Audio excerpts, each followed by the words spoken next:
c'est Charlie et je suis hyper heureuse de vous retrouver pour une nouvelle vidéo. On va parler d'un sujet qui est pas foufou, qui sera divisé en deux parties. Ce soit plus clair, plus simple pour vous et pour moi parce que sinon la vidéo aurait été beaucoup trop longue. Dans cette première partie on va parler de mes deux burn-out et en fait comment je me suis retrouvée à faire deux burn-out en 2 ans, 2 années d'affilée. Dans la deuxième partie on va plus voir comment essayer d'éviter de tomber en burn-out et en tout cas ce que j'ai moi mis en place pour éviter de repartir sur un troisième burn-out parce qu'honnêtement j'étais repartie pour en refaire un. Et donc comment faire pour dans un métier passion essayer de ne pas tomber dans les travers de son métier passion et de travailler tout le temps. Dans cette première partie je vais vous expliquer comment je suis tombée dans deux burn-out parce qu'en vrai les deux sont différents, il y a des points communs, il y a des similitudes mais ils sont aussi quand même différents dans leur manière dont je les ai abordés, etc. Déjà je tiens à préciser qu'un burn-out c'est un peu comme une dépression, c'est-à-dire qu'il y a des choses communes, mais en fonction de chaque personne et de la manière dont on va vous raconter les choses, il y a des différences. Ça ne veut pas dire que si vous êtes en dépression et que vous n'avez pas envie de vous suicider, vous n'êtes pas en dépression. Ce n'est pas parce que certains ressentent des envies de mourir que c'est forcément votre cas et ça ne veut pas dire que vous êtes illégitime. C'est la même chose avec un burn-out. Chacun le vit différemment, il y a des points communs pour plein de personnes et il y a des choses qui sont différentes en fonction de son vécu et de la personne. Je tiens quand même à faire le disclaimer parce que j'avais un de mes ex qui m'avait dit ouais moi pour moi t'es pas en burn-out. C'est vrai que j'avais oublié que tout le monde est psy et sur les maladies mentales et le burn-out c'est quand même une conséquence mentale qui peut impacter très fort le physique, mais les gens se permettent de donner des leçons. Je ne suis pas là pour que vous me diagnostiquez, hein, je sais que j'en ai fait 2. Pour vous expliquer, du plus loin que je me souvienne, même quand j'étais toute petite, j'ai toujours fait beaucoup de choses le week-end. Genre j'écrivais, quand j'étais petite, je notais tous les résumés de livres, je regardais les maisons d'édition, je notais les pages, j'avais des espèces en fait de cartes d'identité de mes livres, etc. J'ai toujours passé beaucoup de temps de ma vie à essayer de combler l'ennui, on va dire ça comme ça. Et donc en vieillissant j'ai eu ma chaîne YouTube, j'ai commencé ma chaîne YouTube, j'avais 17 ans, 17 peut-être. Je l'ai arrêtée pendant mon DUT et après je l'ai repris de manière vraiment sérieuse. Et il faut savoir que ça prenait beaucoup de mon temps. J'ai arrêté d'écrire, j'ai commencé à écrire à l'âge de 10 ans, pareil durant mon DUT, la première année j'ai arrêté totalement d'écrire. J'ai repris vers la moitié de la deuxième année je crois. En tout cas pendant ma licence j'ai repris l'écriture et j'ai repris la chaîne YouTube. Et du coup j'ai toujours eu l'habitude d'avoir en fait des passions qui me prennent beaucoup de mon temps. YouTube a pris énormément de mon temps à certains moments de ma vie. C'est un choix autant qu'une fuite en avant parce que par expérience les gens peuvent vous décevoir, mon travail ne m'a jamais déçu. J'ai mis beaucoup d'efforts dans YouTube et ça a fini par payer. J'ai mis beaucoup d'efforts dans mes livres et dans mon envie d'en vivre, ça a fini par payer. Le travail pour moi ça a toujours été ma béquille. Je me souviens quand j'ai repris l'écriture, ma mère qui m'a dit ah ouais toi ça va pas parce que t'écris quand ça va pas. Et c'est vrai que l'écriture a toujours été une béquille, YouTube est devenu une béquille. C'était ces trucs qui me permettaient de me lever le matin et de me dire j'ai un truc à faire quoi, j'ai une raison d'exister, c'est d'écrire, c'est de produire du contenu, etc. Et pour moi ça a toujours été très fort en fait ça. Mon travail en fait c'était un peu ma vie. Les relations amoureuses, amicales, familiales ont souvent été décevantes, mais pas mon travail. Mon travail n'a jamais été décevant. Ça finissait toujours pas payé. J'ai toujours beaucoup travaillé et puis arrive mon CDI dans lequel je n'étais pas payée. On tombe en redressement judiciaire et donc le redressement judiciaire force, si vous voulez, les entreprises à payer leurs salariés tous les mois. Ça fait partie un peu des points à respecter. Si ça vous intéresse, je pourrais faire vraiment une vidéo sur un redressement judiciaire et comment moi je l'ai vécu en tant que salarié parce que c'est très intéressant en vrai. Personne ne vous dit comment ça se passe. Tu tombes un peu dedans et tu découvres. Pendant un temps en fait j'ai été payée en temps et en heure, ça a été très agréable et puis malgré ça, manque d'argent dans les caisses, on a de nouveau plus été payé en temps et en heure. C'est dans un boulot en fait où je travaillais pas assez en fait. J'avais pas assez de travail pour remplir un 35 heures semaine et le peu de boulot que j'avais, ben en fait t'as plus envie de le faire. J'ai connu ce qu'on appelle un bore out, je sais pas comment ça se prononce vraiment. C'est l'inverse du burn-out. Burn-out c'est quand tu es en trop et bore c'est quand tu es en moins en fait. Tu tombes en fait dans une espèce de dépression, déprime parce que t'as pas assez de travail et que tu t'ennuies, mais c'est un mal-être très profond parce que souvent t'es un peu obligé de faire semblant de travailler parce que tes collègues travaillent, eux, pas toi. C'est ultra difficile à vivre. J'ai commencé vraiment avec du recul, j'étais vraiment en train de m'étioler, vraiment j'étais en train de de mourir à petit feu. J'ai rencontré quelqu'un qui connaissait bien le milieu de l'auto-édition. Moi je sortais d'études de métier du livre où ça avait été, voilà, mes profs dénigraient vraiment ça très très fort. Amazon, l'auto-édition, voilà, enfin, comment vous dire que j'avais été formatée à avoir une vision très péjorative de ce milieu là. Je commençais à me dire ouais je pourrais passer à mi-temps et essayer de me lancer en fait. Et à ce moment là j'avais déjà lancé Honora en maison d'édition. J'ai eu que des retours négatifs quand j'en ai eu. Je commençais à me dire mais en fait finalement est-ce que tu partirais pas en auto-édition? T'es plus payé en fait. Certes tu sors des sommes d'argent mais t'es plus payé. Est-ce que tu te lancerais pas pour vivre le plus rapidement possible de ton activité? J'en ai parlé à mon patron, de qui j'étais très proche parce qu'on avait genre 7 ans d'écart. Et je lui ai dit que voilà je voulais quitter l'entreprise, que je voulais faire une rupture conventionnelle. Lui, enfin comme j'étais pas assez payée, bah lui ça l'arrangeait de ne plus m'avoir. On s'est mis d'accord, j'ai signé ma rupture et puis j'ai été à mon compte. Je me suis lancée avec toute la fougue de la jeunesse et puis j'ai eu un appel de l'ancien comptable de mon ancienne boîte du coup qui me disait qu'il recherchait une secrétaire comptable pour 6 mois en CDD à mi-temps. Je me souviens d'une conversation avec ma mère qui me dit mais t'as pas peur d'accepter par un peu faiblesse quoi, par peur? J'ai dit ouais mais en même temps c'est des sous et tout. Au final financièrement ça a été très dur parce que comme j'avais un mi-temps, que mon chômage prenait en compte le moment où j'avais été intérimaire, comment vous dire que j'ai très très mal vécu tout le long mi-temps. Parce que je n'avais pas le droit à des appels. Je savais jamais pourquoi, j'y ai jamais le droit. Même quand je suis en train de crever la dalle, je n'y ai jamais le droit. Je vivais en gros avec 700 balles, sachant que en gros mes charges fixes pour mon appartement et manger c'était 700 €, donc je ne vivais pratiquement plus. Heureusement Dieu soit loué, en bûche de Noël a très bien fonctionné le premier mois et ça m'a aidé à survivre, je ne vais pas vous le cacher. Et en fait si vous voulez, je travaillais 2 jours dans la semaine, je travaillais 8 heures. Je vais pas vous mentir que la comptabilité n'est pas un milieu qui me plaît, surtout que moi je faisais de la saisie comptable. C'est le truc le moins fun vraiment, c'est supervisé par un alternant, il me disait vraiment tu fais toute la partie non fun de la compta. Pour moi de manière générale il y a zéro fun dans la compta, mais je pense que vraiment j'ai vraiment eu la partie nulle de la compta. Les journées étaient longues, oh là là là là, seigneur que c'était long. Ce qui m'a un peu sauvée c'est finalement le Covid qui est arrivé à ce moment là, parce que du coup j'ai pas travaillé pendant une petite partie, même si en vrai j'aurais dû partir en vacances.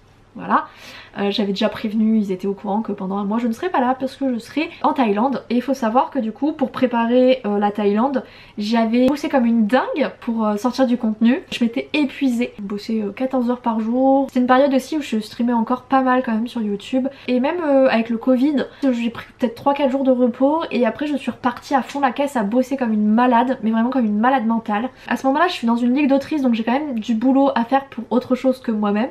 Et c'est très dur. Je vis très mal le Covid en fait, confinement, parce que je le fais de manière très stricte, je le respecte à fond et que moi j'ai plus grand monde en fait dans le nord, donc je vis très mal cette solitude. Et puis là j'ai ma maman qui m'annonce qu'elle devait récupérer, enfin changer d'appartement avec ma petite soeur ne la suit pas, elle a un appartement qu'elle paye trop cher et donc en fait on en profite toutes les deux pour décider de vivre ensemble. Sauf que du coup il faut que je fasse un déménagement Lille-Montpellier et ça a été extrêmement compliqué pour moi de le gérer, ce déménagement, je l'ai très très mal vécu. Je me souviens, le déménagement il a eu lieu genre le 18 août. En fait j'ai arrêté de bosser sur mes bouquins mi-juillet je crois. Je viens de faire des cartons et d'être épuisée, j'étais épuisée. Mais vraiment une sensation de fatigue intense, mais tellement intense, j'étais déjà en fait en train d'être dans mon burn-out. Je le savais pas encore à ce moment-là. Je me disais juste que j'avais bossé beaucoup et que le déménagement c'est vrai me prenait beaucoup de charge mentale. C'était un gros déménagement. Ça s'est extrêmement mal passé en plus parce que les déménageurs qui devaient venir nous aider pour l'aller ne sont pas venus. On est parti avec 2 heures de retard. Stram, donc mon chat a failli planter le camion avec ma mère dedans. Que des merdes, mais on l'a fait. Et donc j'arrive sur Montpellier, je fais mon déménagement. Heureusement j'ai mon meilleur ami qui était venu de Toulouse, qui m'a aidé à faire mon déménagement Lille-Montpellier. Jérém à tout jamais dans mon cœur. Pas mal aidé, il est reparti sur Toulouse lui. Et puis moi j'ai rangé et tout, je me suis accommodée à ma nouvelle vie. Et là il faut écrire. J'avais fini mon planning éditorial de l'année 2021 à cette époque. Il y a un concours organisé par Librinova, je me dis je pourrais participer. Il fallait proposer les 2 premiers chapitres je crois, ou 5 premiers chapitres, je sais plus. Plus tout le synopsis d'un roman. Un synopsis en gros c'est le résumé très détaillé, vous ne cachez rien de l'intrigue. Du coup c'est pas du tout dans ma manière de faire mais je décide de changer un peu et tout. Je commence à écrire ce bouquin, vraiment ça se passe bien et puis plus rien. On est mi-septembre je crois à ce moment là et je suis épuisée. Je décide quand même de lancer une 2e chaîne YouTube. Faut comprendre que sur les 2 burn-out, j'ai été beaucoup dans le déni. Et donc je décide de lancer une seconde chaîne, et vraiment pire idée ever. À ce moment-là aussi, l'algorithme YouTube change, je ne suis plus du tout mise en avant, je me fais démonter la gueule par l'algo, mes vues s'effondrent, je n'arrive plus à streamer sur YouTube, j'en ai marre des cons, très clairement. Surtout qu'à ce moment-là, je suis toujours sur des Sims. Je décide de passer sur Twitch. Et en fait cette période là pour moi c'est un enfer. En fait j'arrive plus à travailler, je passe beaucoup de temps à lire, vraiment beaucoup de temps, genre octobre, novembre je dois lire 10 livres dans le mois. Alors que j'étais pratiquement en panne de lecture depuis le début de l'année. Je me plonge dans la lecture pour oublier que ça ne va pas du tout. Je suis très forte pour être dans le déni, je pense que l'être humain de manière générale est très fort pour être dans le déni. Et moi je ne fais pas exception à la règle. Je tiens tout du mieux possible, je fais en sorte que tout se passe bien, que les gens ne voient pas que ça va pas. Parce que ça aussi c'est un truc que je ne supporte pas, qu'on voit que je vais mal. Donc je tiens tout. Les 2 chaînes YouTube, Twitch. À ce moment-là, pareil, la Ligue d'autrice, je commence à avoir de plus en plus de boulot. Je tiens tout, je tiens Instagram, à fond la nana, à fond. Mais à côté de ça, j'ai de plus en plus de mal. Travailler, plus j'ai des choses à faire. Là où avant j'adorais avoir plein de choses à faire, je commence à être asphyxiée dès que j'ai plus de 3 trucs à faire.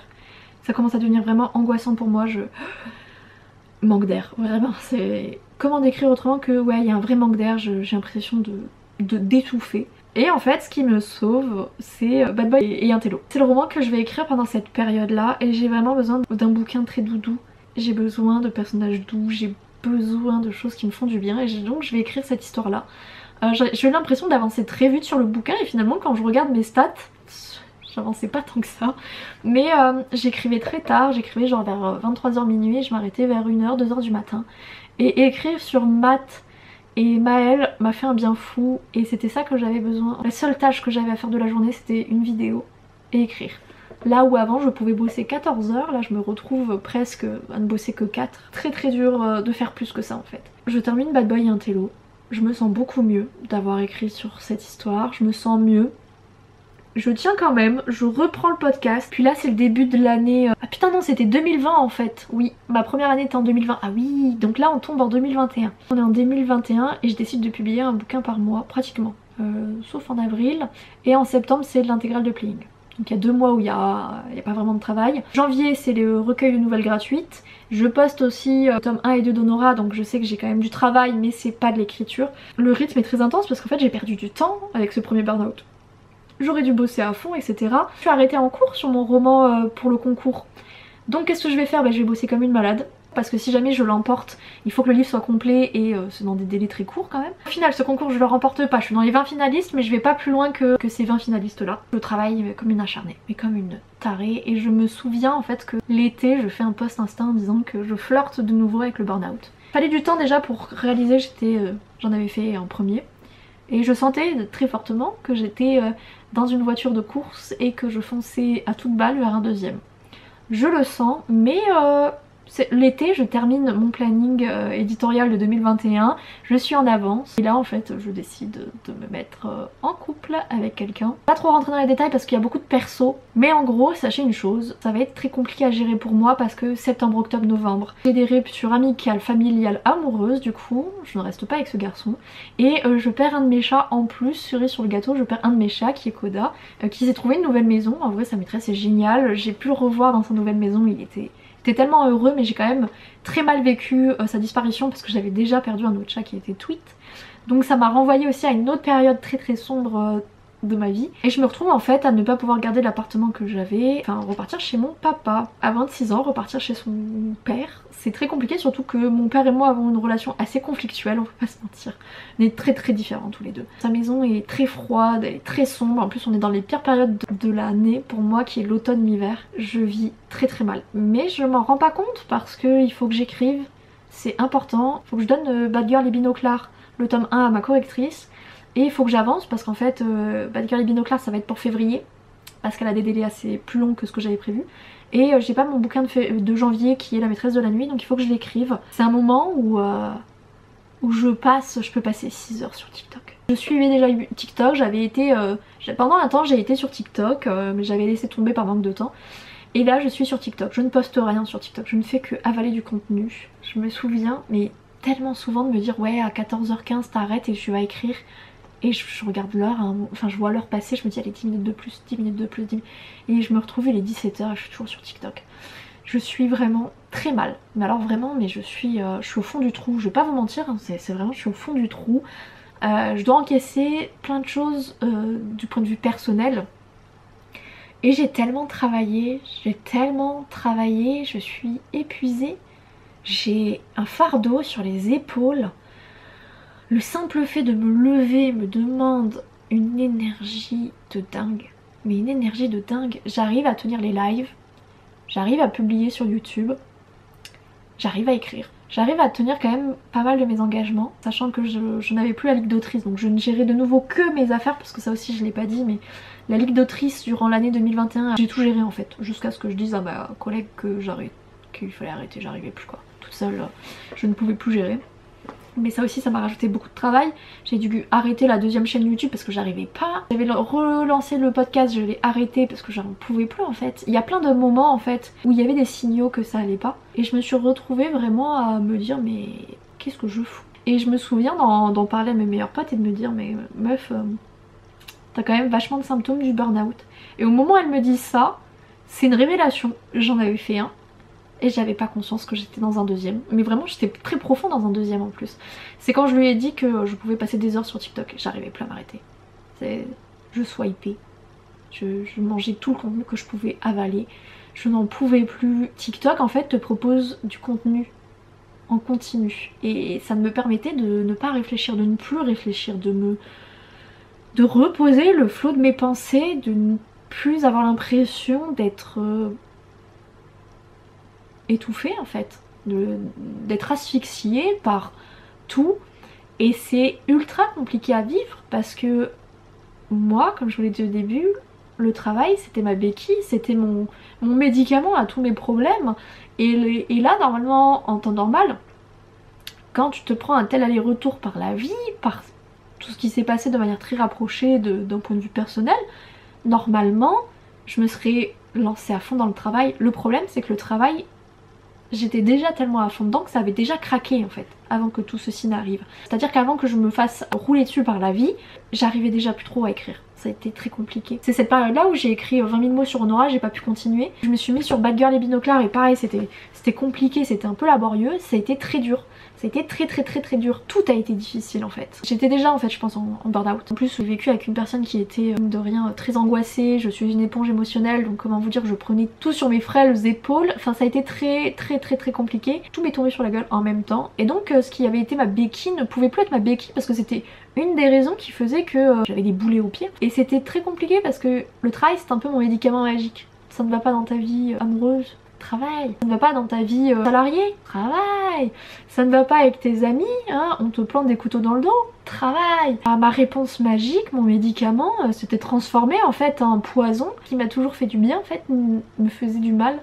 Et ça a été tellement dur parce que j'en avais déjà fait un. Et j'étais en train d'en refaire un deuxième. Je savais qu'il arrivait, j'avais des signaux, les signaux ils étaient là. Mais non, j'étais dans l'abus, mais en même temps, il fallait voir que, entre guillemets, de planter mon mental et de me mettre dans une situation difficile, oui mais grâce à ça, bah, j'en vivais de mon activité. Donc c'était un mal pour un bien finalement. Ça a été extrêmement compliqué, ça a été extrêmement lourd. Et ce deuxième burn-out, il a pris fin quand j'ai déménagé, quand j'ai trouvé cet appartement. Parce que c'était une mise à nouveau, c'était un nouveau départ dans une nouvelle région que je ne connaissais pas. C'était beaucoup plus proche de mes amis aussi. C'était plus évident pour moi de repartir là. Je suis repartie de nouveau à fond la caisse, comme si de rien n'était, comme je l'avais fait l'année d'avant.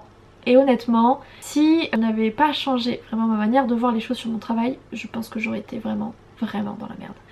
Mais ça ce sera l'objet de la deuxième vidéo, de vous dire comment j'ai fait pour ne pas retomber dans un troisième burn-out, vous donner un peu mes conseils et mon retour d'expérience dessus, mais au moins là vous avez un peu l'historique de ce qui s'est passé dans ma vie et pourquoi j'ai fait des burn-out. On peut constater quand même que ma vie personnelle a un impact très fort sur mes burn-out, que je le veuille ou non. Le déménagement a fait exploser tout ça, comme 3 mois un peu compliqués que j'ai vécu l'année dernière ont fait exploser mon deuxième burn-out. Pour moi, quand on a un métier passion, les deux sont souvent très liés, qu'on le veuille ou non, ta vie professionnelle est floue par rapport à ta vie perso. Les deux sont très liés, ça se mélange et c'est pas évident toujours de faire la part des choses. Ça fait partie du jeu. Dans les métiers passion, ça on ne vous en parle pas assez. Dans l'entrepreneuriat aussi de manière générale, mais le métier passion c'est encore pire je trouve, parce que il y a un côté oui mais c'est ce que avant c'est ce que je faisais en dehors de mon travail, donc je peux le faire encore plus. Non. Ça on le verra du coup dans la deuxième partie, dans la deuxième vidéo. J'espère que ça vous aura plu, que ça aura pu peut-être vous aider et j'espère que ça vous empêchera à vous d'en faire.